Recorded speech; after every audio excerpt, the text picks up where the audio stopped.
क्या कोई ऐसी भी जगह है जहां की मौत की पहुंच न हो? माया को जो संत या फकीर तर जाते हैं और मौत की पोल को वो जान लेते हैं, मौत के सच को जान लेते हैं, वो ऐसा कहते हैं कि एक जगह ऐसी भी है जहां मौत की पहुंच नहीं होती, जहां मौत का कोई भय नहीं, जिसमें मौत की कोई पेश नहीं चलती है और मौत से भयभीत नहीं होते। उस जगह में कौन बैठा है? जिन्होंने मौत को जान लिया। तुम चाहो तो तुम भी जान सकते हो, उस जगह में जाके बैठ सकते हो। तुम्हारे अंदर एक ऐसा चेतन है, एक ऐसा सत्य है जो कभी नहीं मरता, जिसने मौत कभी देखी ही नहीं, जो जीवन और मौत के आभा समय परिवर्तन को देखता है, परंतु उन सब से वो परे है। यदि घड़े में आया हुआ चंद्रमा, उसका जो प्रतिबिंब घड़े में बनता है, अगर ये देखे कि घड़े में जब पानी उबल रहा है तो चंद्रमा भी उबल रहा है, पानी हिले तो चंद्रमा ये समझे कि मैं भी हिल रहा हूं, घड़ा फूट गया तो चंद्रमा भी ये समझे कि मैं मर गया, तो ये उसका अज्ञान है।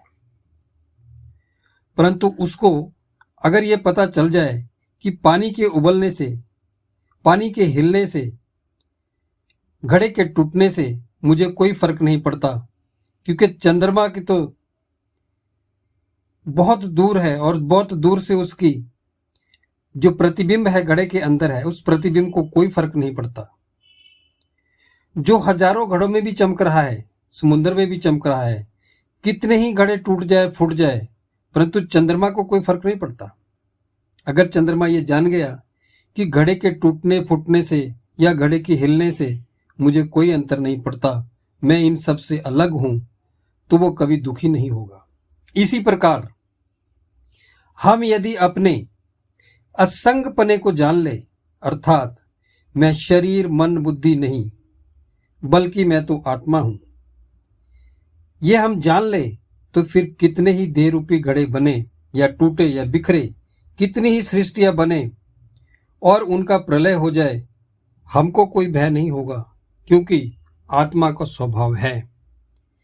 आत्मा किसी भी काल में ना तो जन्मता है ना मरता है, और ना ही वो पैदा होने वाला है, क्योंकि वो अजन्मा नित्य सनातन और पुरातन है। शरीर के मारे जाने पर आत्मा को कोई फर्क नहीं पड़ता। आत्मा को शस्त्र काट नहीं सकते, अग्नि जला नहीं सकती, पानी गीला नहीं कर सकता और हवा उसको सुखा नहीं सकती। जिन संतों ने इस रहस्य को जान लिया, जो इस अमृत में अनुभव में से गुजर चुके हैं, वे सब भय से मुक्त हो गए हैं। इसलिए वे अपने अनुभव वाणी में कहते हैं, मैं आत्मा से परिचित होने के कारण मुझे कोई भय नहीं है, और जो परिचित नहीं है वो दीनहीन और दुखी है। इसलिए अपनी आत्मा की महिमा में जागो। यदि अपने आप को दीन ही मानते रहे तो रोते रहोगे। ऐसा कौन है जो तुम्हें दुखी कर सके? तुम यदि ना चाहो तो दुख की क्या मजाल है कि तुम्हें स्पर्श भी कर सके? अनंत अनंत ब्रह्मांड को चला रहा है वह चेतन तुम्हारे शरीर के अंदर है, वो आत्मा तुम्हारे शरीर में है। उसकी अनुभूति कर लो, वही तुम्हारा वास्तविक स्वरूप है। मंसूर को जब सूली पर चढ़ाया गया, परंतु उनको सूली का कोई भी भय नहीं था। सूली का कष्ट उनको स्पर्श भी नहीं कर सका, क्योंकि मंसूर अपनी महिमा में जागा हुआ था। वो ये जान चुका था कि मैं शरीर नहीं हूं, सूली शरीर को अलग कर सकती है, मुझे नहीं। इसलिए वो हंसते हंसते सूली पर चढ़ गया। लेकिन हम जानबूझकर अपनी प्रसन्नता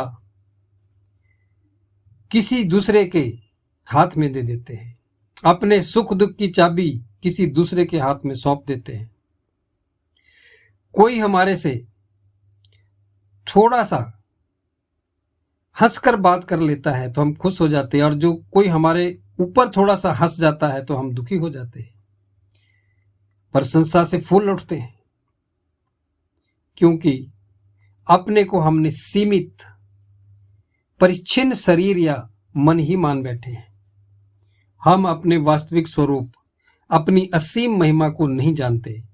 नहीं तो क्या मजाल है कि जगत के सारे लोग या कोई देवी देवता मिलकर हमें दुखी करना चाहे और हम दुखी हो जाए।